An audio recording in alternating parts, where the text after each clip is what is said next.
Papa Ngagne Ndiaye. ni ñu ko waxee mbokk yi ci boppu xibaar yi ñu dikk ak yéen ci yaatal go ni ko ONG Otra Africa waxe muy ci diirub ñetti fan ci diirub ñaari fan kon ñetti junniy doomu Sénégal wàcc nañu ca waax ya nekk ci Espagne ngeen baal ma président bu organisation bi nag moom moo xamle woon ni lu toll ci juróomi téeméeri migrants muy ñoo xam ne dañuy jëggaani wàcc nañu fa daanaka ñàkk nañu seen bakkan kon ci géej gi lu toll ci juróomi téeméeri nit ñoo jot a ñàkk seen bakkan ci géej gi loolu nag ONG Otra Africa ñoom ñoo ko wax Souleymane Aliou Diallo li muy sàkku nag mooy ñu daje bu gaaw xool itam naka la ñuy def ba taxawal benn cellule de crise buy wallu ñi nga xam ne ñooy waxambaane yi moo nekkoon ganu rajo Futur Média tey ci suba ñu teewlu ay kàddoom. su doon sunu sago bi gaal bi génn bi commencé génn ba ñu wax fukk ba di wax ñaar fukk ba di wax fanweer ñi décédé une cellule de crise dañ ko waroon monter au sein du ministère des affaires étrangères ñu koy suivre au quotidien parce que bu ñu neewee juróomi téeméer rek mooy ni que kon mbëkk mi moo gën a rey mbas mi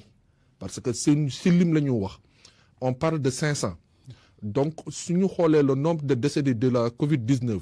te saa yi bu ñu xëyee rek ministère de la santé day def le point sur la Covid-19 donc ministère des affaires étrangères tey fi mbëkk mi toll war na mën a ut structure bànqaas boo xam ne war nañu mën a defal point wu situation. yéen en tant que acteur am ñu leen toggal foofu ca Espagne yéen ci seen i xayma yan xayma ngeen am ci ñàkk seen bakkan ak tamit ñu dugg foofu la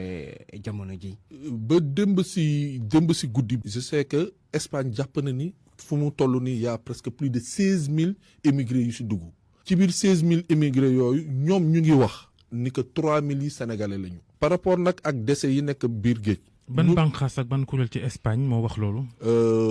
police espagnole bi ministre de l'intérieur espagnol démb mu ngi woon Tenerife. c'est vérifiable également si média espagnol yi puisque ñun tam foofu la ñu xayma. si foofu la ñu kii loolu mu ngi ci biir kii bi mu ngi ci biir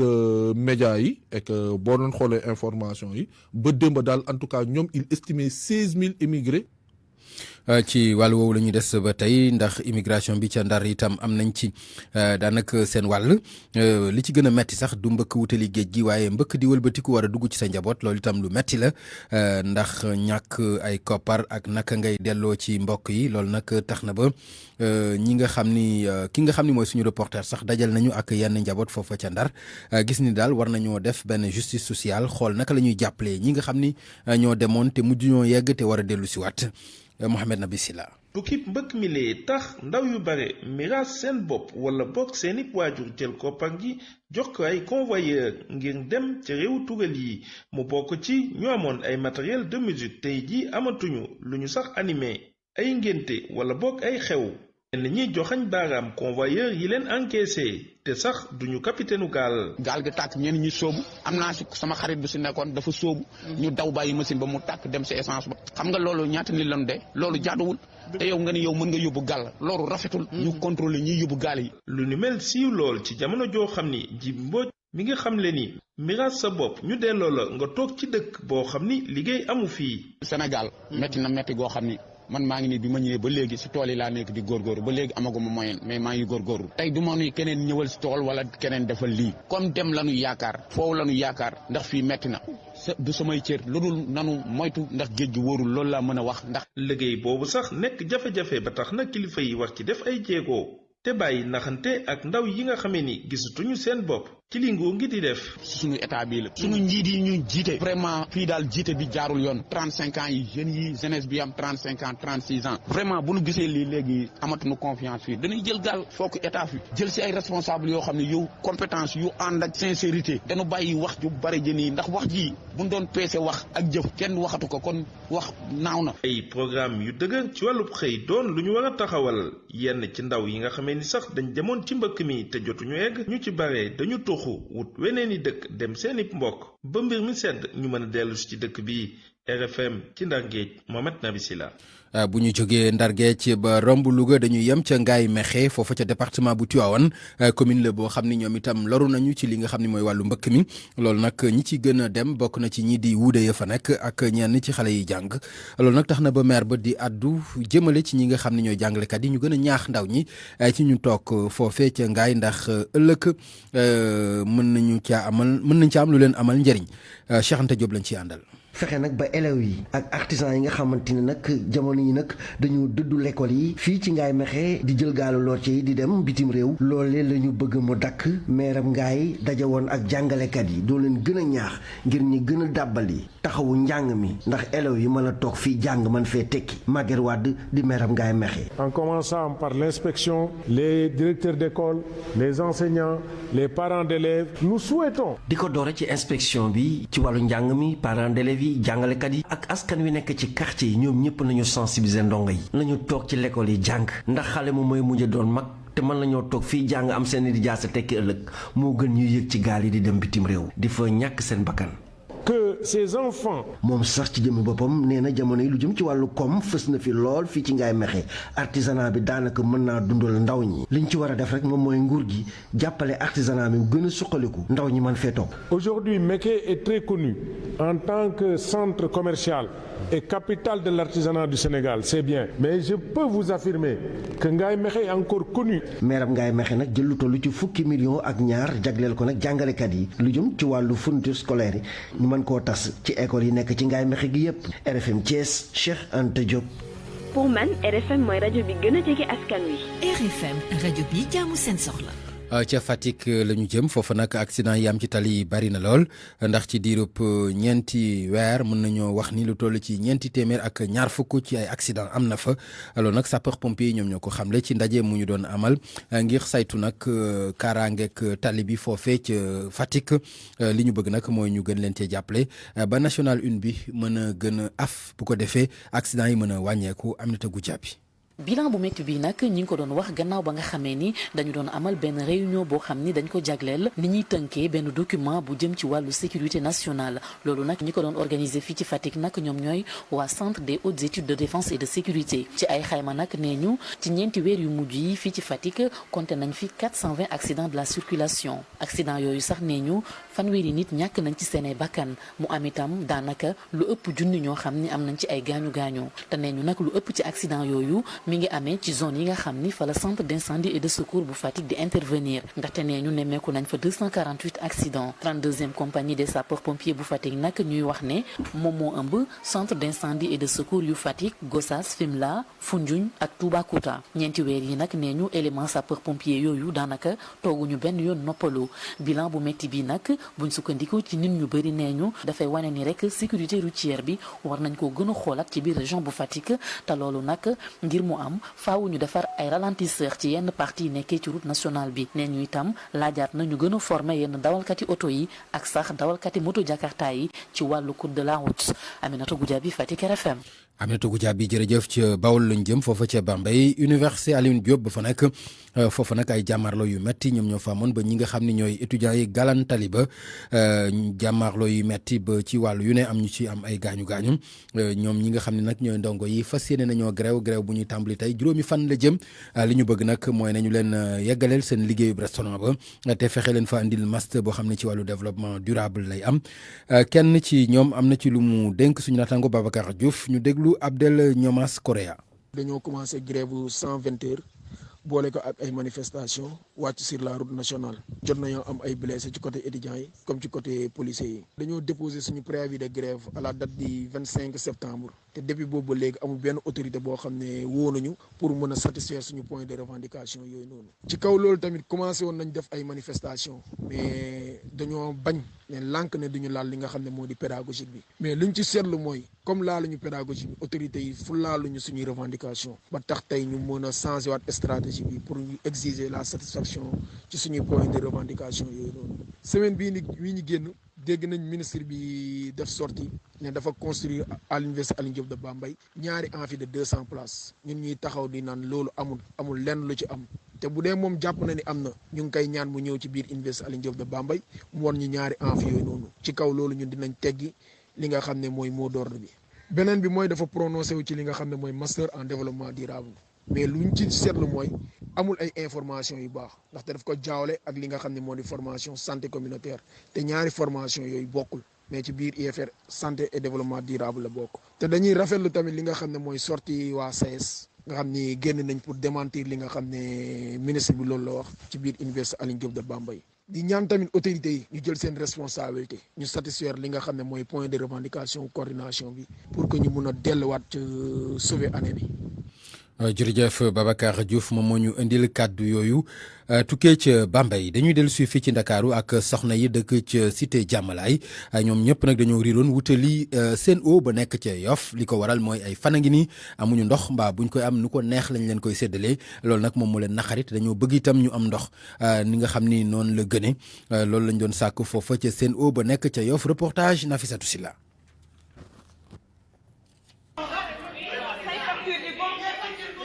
dara terewu leen woon dugg ci biir agence bi ngir ñaxtu ku ci nekk sol brassard bu xonk ñoom ñëpp nag seen at toll ci lu ëpp juróom benn fukk ñu bëgg ndox mi dellu si waa ci seeni robinet ndax lu ëpp juróom benn weer ngi nii amuñu ko ngir fësal seen mer ci saa si ñu jóg di perturber biir agence bi. dañu bëgg am interlocuteur pour waa Sen'Eau wuyu ñu. on souffre, on est fatigué, on est malheureux. responsable accueil bi nag moom jéem na leen a dalal. On a un directeur de la communication qui est chargé de parler directement avec vous. Il est où? Il est au niveau de la direction générale. Il n'est pas là. Il n'est pas là actuellement. Au niveau de la direction générale, c'est waaye mu mel ni jigéen yi lee nanguwuñ ko déglu.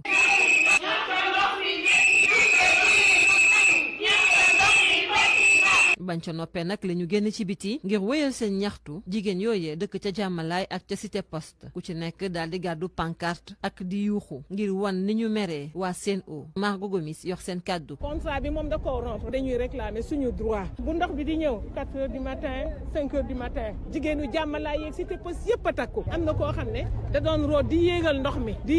au 2e xam nga 3e étage dafa daanu looloo indi DM une chute mortelle ñun mënatuñu supporter loolu. Boubacar Diallo nag foofee la dëkk bokk ci conseil de quartier bi le mu daal di leen ñëw jàppale moom li muy ñaawlu mooy arnaque bi nekk ci facture ndox yi. facture bi mu ngi gën a yokk waa Sen'Eau nee nañu facture bi lu tax mu yokku parce que compteur bi suñ ko ubbee ngelaw bi mooy dem compteur bi di tourner kon nag ñoom léegi ngelaw bi la ñu facturer au lieu de ndox loolu mooy arnaque la. jigéen ñi leen nag tey jile taxaw nañu temm te li ñu gën a bëgg jamono ji mooy ci nu mu gën a gaawee ñu rétablir ndox mi ba mu mel na mu meloon. pour man RFM mooy rajo bi gaaw ci xibaar yu wóor. RFM xibaar yu wóor te wóor. ca terme sud bu Wakaam la ñuy dellu si wax li ko sabab nag mooy ñi nga xam ne ñoom la ñu fa jëlee woon te fatoon leen ca Sacré-Cœur ca centre socio-culturel ba ñoom nag ñibbi nañu li ko waral nag mooy ubbiteeg l'école yi lu toll ci juróom benn fukk ak ñett ci ay njaboot kenn ku nekk jox nañ la benn chèque bu toll ci fukki millions waaye loolu yëpp terewul ñoom ñuy sàkku ñu am feneen foo xam ne dugal nañu leen fa Alassane Anne moom mooy seen coordonnateur am na ci lu mu dénk El Hadj Ndiogou Diène. centre bi ñu Barthélémy Dias abaloon donc famille centre bi dafa war a ubbi genre centre fonctionnel la famille yi génn nañ fa dem nañu ñii peut-être seeni parents ñoo leen fat ñeneen ñi jël nañu risque dem jëli ay logement avec tout ce que ça comporte parce que seeni doom dañu war a jàngi donc le plus souvent ñoom seeni doom ñu ngi leen inscriroon dans l'environnement du terme sud tey jii mënuñu di def le transfert ça leur coûterait excessivement cher boo ci tegee tey jii ñu war a fay luyaas moralité daal mooy biral na ne ñëpp teg nañu seen bët ci injustice bi famille yi subir alors fekk nañ leen jaay leen doole génne leen seen i kër donc kër yooyu loi ak droit ñoo ko joxoon famille yi tey jii li ñu laaj état du Sénégal rek mooy mu delloo famille yooyu ci seen i droit soit mu delloo leen ci bâtiment yi parce que moo gën a yomb te moo gën a jaar yoon soit parcelles yi nga xam ne moom la leen morcellement bi joxoon niveau du terme sud ñu delloo leen ko ou à la limite ñu jox leen ku nekk chaque famille une parcelle au niveau de l'assiette foncière de l'aéroport Léopold Sédar Senghor ñi ngi koy séddale te ñi ngi koy jox gënuñu ko yeeyoo ñi nga xam ne ñoo dëkkoon terme sud c'est des citoyens et pas des citoyens ordinaires 10 millions yooyu xam nga ñun laajuñu ko sax 10 millions yi ñoom ñooñu woo jox ñu ko li ñu ko joxee aussi 10 millions tekkiwul dara ci dëkkuwaay fii au niveau de Dakar. ñaari société ngi nii yu yëngatu ci wàllu or Andravour Mining ak Teranga Gold joxante nañu loxo ñoom nag li ñu bëgg mooy fexe ba place fukkeelu producteur bi yëngu ci wàllu or ci àddina bi ñoom ñu mën faa des tey jii la ñu joxante loxo àddu nañu ñu déglu seeni kàddu ak Papes Diba. booloo am na Endeavour ak Teranga léegi benn entreprise lay nekk bëgg-bëgg bi di nag bokk ci fukki groupe yi gën a mag ci àdduna bi yi yëngu ci wàllu or booloo ñaari groupe yi dina tax ñu gën a yaatal mine yi nga xam ne moom lañ doon exploité toll ci juróom-ñett ci diggante Sénégal Côte d'Ivoire ak Burkina Faso groupe bu bees boobu dina am itam réserve juróom-benni projet yu yees yoo xam ne dinañ ci yëngu actionnaire yi nga xam ne nii nag ñoom ñoo nekk ci Endeavour ñoom soo jëlee téeméer boo jël ci paar yi am nañ ci juróom-benn fukk ak juróom-benn ñi nga xam ne ñoom ñooy waa Teranga ñu am ci fanweer ak ñeent ñoom waa Teranga yi sax ak seeni actionnaire ñetti siège la ñuy am ci conseil d'administration bi contre juróom-ñaar ngir waa Endeavour mooy terme accord yi nga xam ne nii dinañ ko nag jébbal lépp lu jëm ci wàllu réglementaire ñu xool ko lu ci mën nekk directeur boo Endeavour moom gis na ne seen engagement nguur yi nga xam ne ni ak réew yi ñuy yëngu fa nga xam ne moom la ñuy exploité nangul nañ leen ne ñoom fuñ nekk dinañ fa jël doomi réew mi directeur Teranga ne nag moom leer na ko ne employé yi nga xam ne ak ñëpp ñuy jariñu ci seeni mine yeeg exploitation bi ñuy am dinañ ci gis njëriñ bu baax a baax te itam booloo gi ñu am ak waa Endeavour dinañ ci gis seen bopp bu baax a baax. ca Tambacounda béykat yi nag ñi ngi waajal njaayum gerte gi loolu tax na sax ba ñu sumb genn kuréel goo xam ne moom moo koy saytu li ñu bëgg daal moom mooy gerte gi bañ a tee jéggaani di wutali bitim réew ñu ko fay jaay te njaay guñ ko mën a jaay mu njarte ba ñoom ñu mën caa gis seen bopp Moussa Oumar Gueye. ngir gën a mën a indi ay saafara ci lenn ci tolof-tolof yoo xam ni saa su ne bu demoon ba campagne commercialisation gerte gi jot dañu daan am ay jiixi jaaxa fu ñuy jëlee ay financement ngir nag daal di mën a jublu ci wàllu campagne commercialisation gerte boobu laata kon ñu koy mbapat ci luuma yi ak leneen lu ni mel ak itim yeneen i jiixi jaaxa yoo xam ne dañ koy saytu saa su ne ci lu jëm ci wàllu mbay mi tax na nag fii ci Tambacounda ñu daal di fi sos benn kuréel bu ñu naan collège des opérateurs agricoles di yëngu ci wàllum jiw ak yeneen yu ni mel Pape Banda Dieye mooy président bi. liggéey jàppale béykat bi su suuf mu am jiw mu am engrais yaa ngi dëgg bu baax encadré ko jëndaat lu mu béy yaa ngi dëgg joxewaat ko ñun loolu mooy suñu liggéey te loolu suñ koy def il faut que tey jii ñu ànd nekk benn. soo xoolee su wàllu jiw tey 73 33 mi ngi réer tey suñu organisé wul dem dëkk dem gisanteeg waa ISRA fexe ba nga xam ne suñu station suñ ci Malem parce que Tamba am na ñaari station mais tey jii loolu bu mu amee ba léegi amul kenn ku ko jëfandiku. enjeu bi ñuy gën a dëkku nag fan yi mooy que tey jii fexe ba nga xam ne tey jii gerte béykat yi ñu jëndee ko anam bu gën a sell mooy que tey jii lu état bi fixé te ak lu prix au marché am ñu mun koo jëndee béykat bi. ren ci nag li ñu saytu ci wàllub nawet bi mun naal di taw bu am solo waaye itam ba tey ñu saytu ni lu jëm ci wàllub jiw bi amoon na solo lool ñu jàppale leen bu baax ci wàllub l'engrais tax na fi mu ne nii yaakaar daal di am ni bu ñu deqee ba noppi li ñuy séntu nag ren dana doon loo xam ne ëpp na li ñu xam ne bayoon nañ ko bëgg ci at yu ñu weesu. Moussa Oumar Gueye Tambacounda rajo Futur Média. Moussa Oumar Gueye jërëjëf ci Ndakaaru la ñuy dellu si ca assemblée nationale di pencum ndaw réew mi député yi ñu dénkoon nag ñu saytu ni ñu doxalee ci inondation yi muy mbënd mi seen rapport tey jii la ñu koy jébbal président de la république muy kàddu yoo xam ne sax président assemblée nationale yëkkati woon na ko ci ayu bés bi ñu génn lu jëm ci wàllu wér-gu-yaram ak mbas mi coronavirus ñetti cas yu garaaw la ñu am ci Sowétas ci altine ji ba tey mën nañ ne juróom-ñetti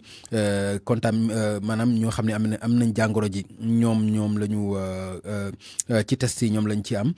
porte parole bu ministère de la santé docteur Mamadou Ndiaye am na ci lu mu ci leeral ñu déglu ko. ci juróom-benn téeméer ak juróom-ñett test yi ñu def juróom-ñett ñoo ci positif yooyu am nañ ci ñaari cas contact mooy ñi jot ci mbas mi fekk dañoo jaxasoo woon ak ñu yore doomu jàngoro ji am nañ ci ñaari cas yu jóge bitim réew mooy importé te ñu ngi duggee ci aéroport international Blaise Diagne de Diass. am nañ ci ñeent cas communautaire mooy ñi jot ci mbas mi waaye xamuñu fu ñu ko jëlee walla ki leen ko wàll ñooñu nag seen lim ni la tëddee Almadies am na ci benn Liberté 5 am ci benn Mbour am benn ak Médina am ci benn juróomi malade si ñu entré woon hôpital wér nañu bés ni ki tey dinañu génn bu ci yàlla àndee ñett malade ñoo nekk réanimation benn malade ñàkk na bakkanam bésu démb dibéer fukki fan ak juróom ci weeru novembre bi ñu nekk ñeneen ñi des hôpital ñu ngi am tan ci bésu tey dalee ko ci kaa bu njëkk ba Sénégal wëññi na fukki junni ak juróom-ñetti téeméer ak benn ñi nga xam ne jot nañ ci doomu jàngoro ji ci ñooñu fukki junni ak juróom ak ñeent téeméer ak ñaar fukk ak benn wér nañ si ñett téeméer ak ñaar fukk ak juróom-ñeent ñoo génn àdduna mu des juróom fukki malade ci loxo docteur yi ak ñi nga xam ne ñu leen topp ci biir kër yi. ci mbas mi la ñuy des ba tey ndax laboratoire américain bi di Moderna ñoom ne ñu daal am nañu piqûre bi mën a faj Covid 19 bi di mbas mi te jàpp nañu ne daanaka ci téeméer boo jël juróom-ñeent fukk ya ak ñeent wéral na boobee xibaar muy vaccin bi ñu wax ni itam Afrique mën nañ koo jëfandikoo ndax température ba ñu koy denc température bu nekk 36 ba 48 degré lay doon loolu mooy xibaar bi tukkee ci laboratoire Moderna. RFM bitim réew. lu aju ci xibaar yi bitim réew yi dañuy dellu dalal Anna Rocha ma dellu nuyu la. dellu di la fay Papa Ngagne. mu mel ni dañ koy tàmbale ak Mauritanie la ñu koy tàmbale ñoom nag fi mu nekk nii yëngu yi nga xam ne moo am ca Sahara ba jaaxal na leen. waaw rawatina nag ñi nga xamante ne ñoo di député yi ñoom ñoo daal di ci njëkk a yëkkati ay kaddu nee nañu dañoo tiit kon ci jàppante yi tàmbaliwaat diggante Front Polisario bi ak réewu Maroc ki nga xamante ne nag moo jiite parti au pouvoir bi nag moom mu ngi ñaax ñaari pàcc yi nga xamante ne ñoom ñooy xeex jamono yi ñu ànd ak dal bu ko defee jàmm mën a dellu si waat ci diwaan ba ki nga xamante ne nag moom moo jiite opposition bi nee na moom faw ONU ak Union africaine daal di ci addu leeral yi ak Pape Bes Diba. waa UPR di am njàqare ci situation bi nga xam ne ni moom mooy xew tax na seen vice président di am yaakaar ne dal dina ñëwaat ginnaaw sax moom muy woo waa mbootaay xeet gi ak waa Union africaine ñu fexe lu ñu mën tegam ngànnaay yi mën a egsi bu baax a baax am na ñetti semaine ci ginnaaw ay éléments yu bokk ci Front Polisario ñoom dañu coupé woon yoon bi nga xam ne moom moo dox diggante Mauritanie ak Maroc royaume chérifien bi dafa lancé woon benn opération ngir mën a ubbi point de passage bi dox diggante Guerguerat nga xam ne foofu mu ngi nekk juróom kilomètre bët gànnaar diggante Nouadhibou ak Mauritanie. léegi nag Papa Ngagne suñu correspondant bi nekk Nouakchott mu ngi ñu xamal ni itam Front Polisario dafa wax ne dafa mujjee bombardé ay position bu l'armée marocaine loolee bis gannaaw bi takkadeer yu Maroc jëfandikoo doole nee nañu ngir yëkkati kon blocus bi ci Guerguerat fii réew Maroc di jaarale yenn ci ay produits yu ci mel ni légumes ak ay fruits ngir fale wutali Mauritanie waaye itam yeneen i réewu CEDEAO. bu ñu jógee ca Mauritanie dañu daal di dem fële nga xam ni moom mooy République démocratique bu Congo ci wàllu politique itam foofa yëngu-yëngu am na fa. diggante président Félix Tshisekedi ak kii di Joseph Kabila neexatul noonu am na kuñ ci tuumal ne day saboter liggéeyu njiitu réew ma. kooku di ki nga xamante ne mooy jamono yi ministre des finances moom daal dina weddi bépp tuumal nee na daal ñenn ci ñi wër président de la république bi foofee ca RDC ñoo nekk de mauvaise foi. dañuy dem ca France procès ba nga xam ne nag moo fa la fa xewoon ci attentat ci janvier 2015 procès ba dañ ko dakkalandi. dakkal nañ ko gën kaa néew benn semaine bu ñu sukkandikoo ci njiital président boobee kenn daal ci accusé yi moo feebar moo tax kon mënaguñu reprendre atte boobu ni mu waree procès boobu sax toog nañ ajandikoo ñaari semaine dañ ko ajoon ñaari semaine ndax ñetti ci ay accusé dañ leen testé woon positif ci wàllu coronavirus altine bi la procès bi waroon tàmbali kon daal dinañ ko dakkal encore gën kaa néew benn semaine fàttali ne rek ci attentat yooyu amoon ci weeru janvier atum 2015 fukk ak juróom-ñaari ñett ñoo ci ñàkkoon seen i bakkan Papa Ngagne. jërëjëf Anna Rocha ñu gërëm la bu baax ci xibaar yi bitim réew yi la woon ñu fas yéene ànd ci xibaar yi tàggat yaram yi ak Soxna Soda Thiam. RFM Sport.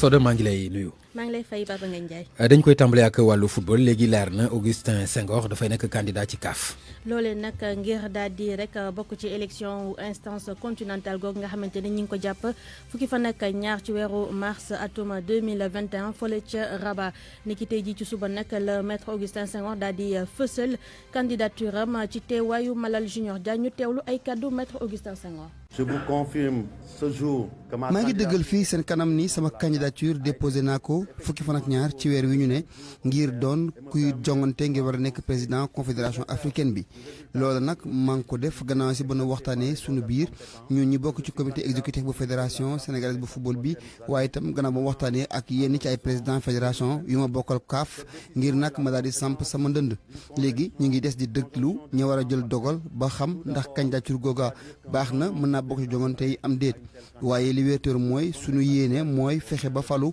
foofa ci bopp kuréel googa ngir indi suñu ay loxo ak itam liggéey ba fexe ba joyanti kër googee waaye itam jëmale kanam football africain bi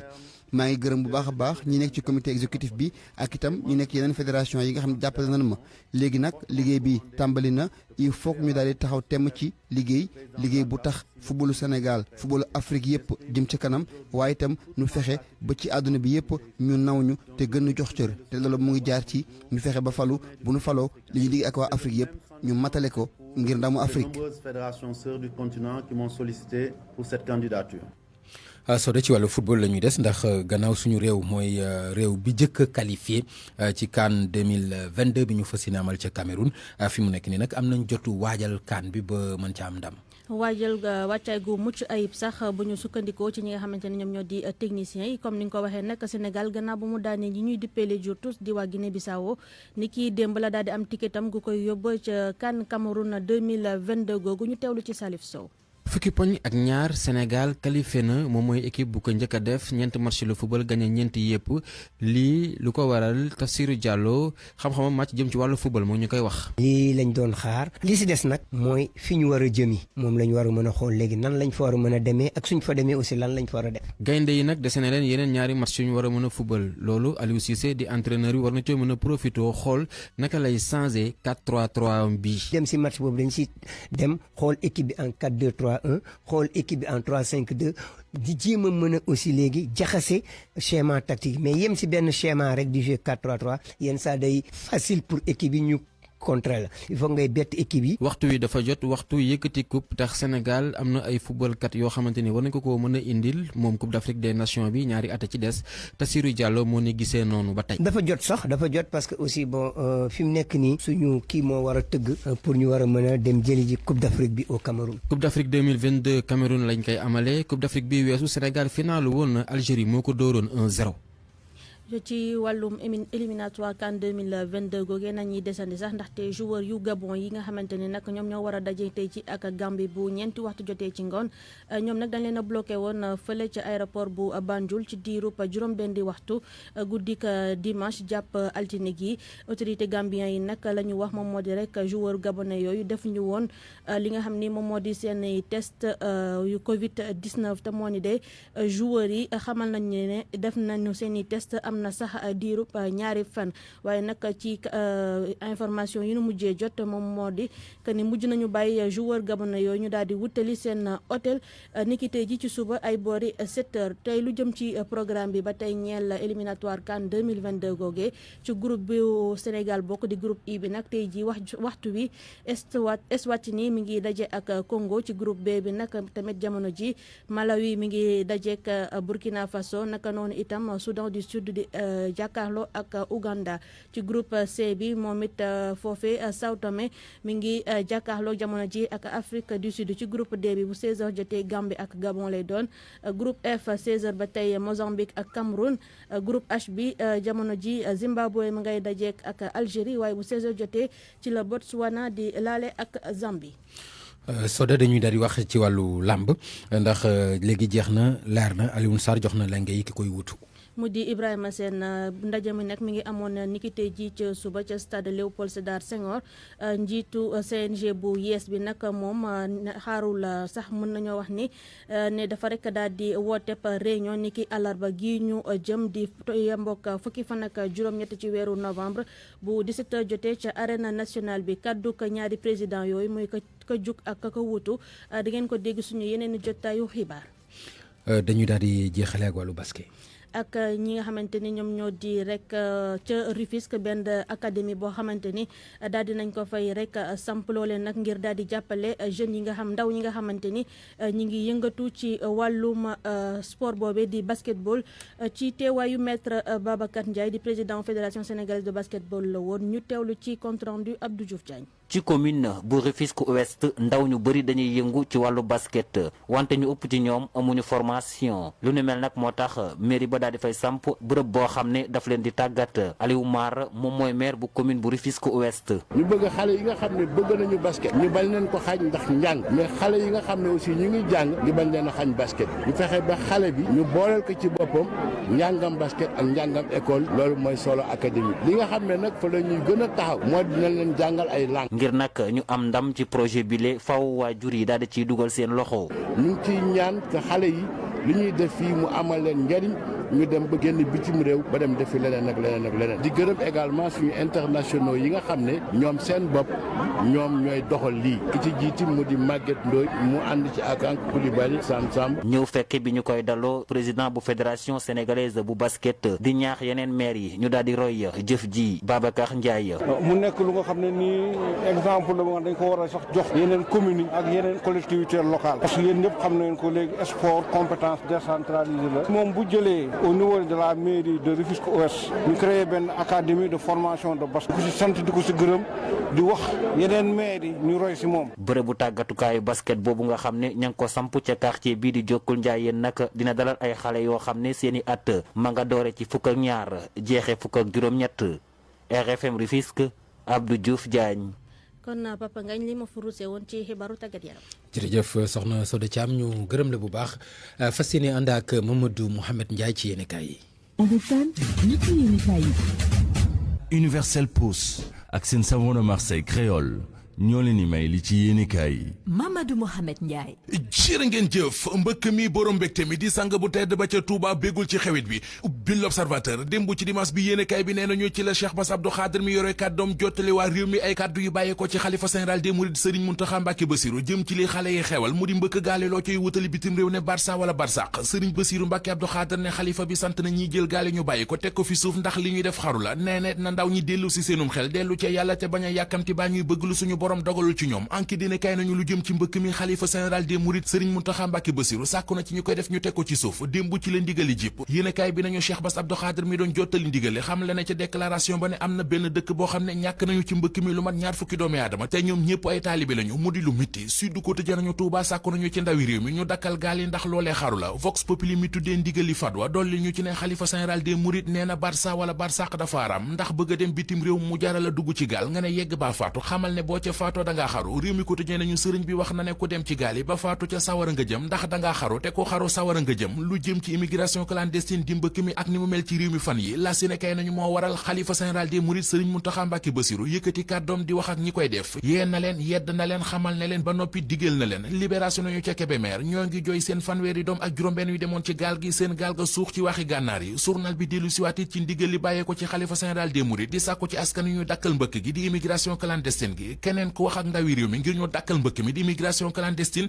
libération nee nañu moo di Youssou Ndour nee na ndawi réew mi ku mu neex mën ngaa tukki kenn terewu ko kenn waaye rikk waaye bu ngeen koy def na jaar ci yoon bu leen jëli gaal loolee moom bu leen ko dara jaral lu ko jara ko jar Le Quotidien xëy nañu xamal leen jiital conseil économique social ak environnemental bu bees bi di Idrissa Seck ak notaire bii di maître Nafissatou Diop Cissé ginnaaw juróom-ñaari at yu ñu réeré woon mujj nañoo gise ba ginde ko Idrissa Seck moo demoon këram doon ko jaale yaayam ji génn àdduna maître Nafissatou Diop fa la waxee ne yaayam ja ca Barsàq moo ko ne woon bul songati mukk Idrissa Seck. Nafissatou Diop notaire ne bi ma waxee loole ci laa jël dogal ne kenn du ma déggati mukk ma yox lu ñaaw ci Idrissa Seck. moom Idrissa Seck journal Le Quotidien nee nañu ca jotaay ba leeral na fa ne bi coowal chef de l'opposition bi jugee ci réew mi ñu di ko mbamb ak di ko jaaba jonge Macky Sall ci boppam moo ne mën naa ci génn. ñu génn ci Le Quotidien dem ci Libération fekkaat ko fa moom Idrissa Seck ma nga fay wax ne ñiy ŋàññi ak di dingat sa moom ànd ak Macky Sall ñooñee réew mi ñoru leen seen intérêt bopp moo leen tax di wax seen intérêt bopp leen tax a jóg seen coow bari na jalt ji bari na waaye ñiy wax ñëpp amu ci kenn koo xam ne dab nañu ci wëq ci xët mu njëkku Soleil national kadduy président conseil économique social ak environnemental di Idrissa Seck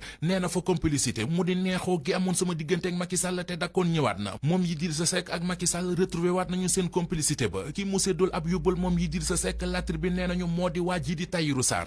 Sarr ma ne woon secrétaire national parti Rewmi démissionné na nee net élection présidentielle yi ñu génn Idrissa Seck jaayoon na ko Macky Sall laata ñu ca yegg mu ne li tax mu wax ko moo di moom Idrissa Seck keroog ba ñu ko falee président conseil économique social ak environnemental ba muy defub déclaration ci la ñu ko dégg ci làmmiñu boppam mu ne moom Macky Sall fukki weer ak juróom a ngi ñu koy diisoo ak di ko waxtaan Khalifa Sall ak Ousmane Sonko lañ la ñuy diisoo ko waxtaan source nañu en tout cas ñàkkul lu ñuy wàcc ab lëngoo mu di alliance ci diggante parti Pastef bu Ousmane Sonko ak taxawu Sénégal bu Khalifa Sall kuy bu séntu ko ci élection locale yi ñu jëm lu jëm ci ay mbiram moom meerum Ndakaaru ba woon di Khalifa Ababacar Sall ak ni mu yëngoo temps yi ci wàllu politique l'observateur mi ngi ñuy leeral li ko lal li Khalifa Ababacar Sall di waajalal nguur gi ak it la ko ca nar a gàllankoor lépp l'observateur mi ngi koy faram-fàcce président Habib Niang dal na ci ko opposition bi ubbi La Tribune Habib Niang njiital mas mouvement ànd suqali Sénégal ak Habib Niang yéenekaay bii di La Tribune nee nañu ma nga woon ca Touba la ko fa yóbbu woon moom mi jiite bureau cadastre bu Guédiawaye moo di ay meeting de ralliement yu mu fa doon teewe ak i lijaasa yu mu doon jébbal ay jigéen yu ñu doon tàggat ca Touba